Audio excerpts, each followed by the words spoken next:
ইরানের প্রতিরক্ষা মন্ত্রী ব্রিগেডিয়ার জেনারেল আজিজ নাসিরজাদে বলেছেন, ইসলামী প্রজাতন্ত্র যুদ্ধবিরতিতে বিশ্বাস করে না এবং যে কোনো নতুন অভিযানের জন্য সম্পূর্ণ প্রস্তুত রয়েছে।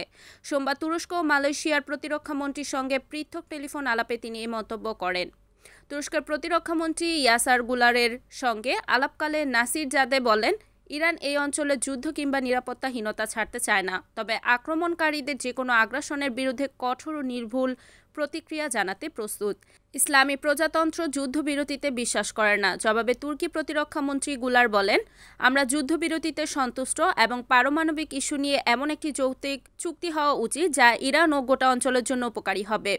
ফোন আলাপে মালয়েশিয়ার প্রতিরক্ষামন্ত্রী বলেন, ইরান আমাদের জন্য একটি বন্ধুত্বপূর্ণ ও নির্ভরযোগ্য দেশ। আমরা এই যুদ্ধের জন্য ইসরায়েলকে দায়ী করি এবং শুরু থেকে আক্রমণের তীব্র নিন্দা জানিয়ে এসেছি। তিনি চাপিয়ে দেওয়া যুদ্ধে ইরানের জনগণ ও সশস্ত্র বাহিনীর ঐক্য, সাহস এবং সক্ষমতারও প্রশংসা করেন। Desk news, Kamruzzaman Kamrul, NAN TV।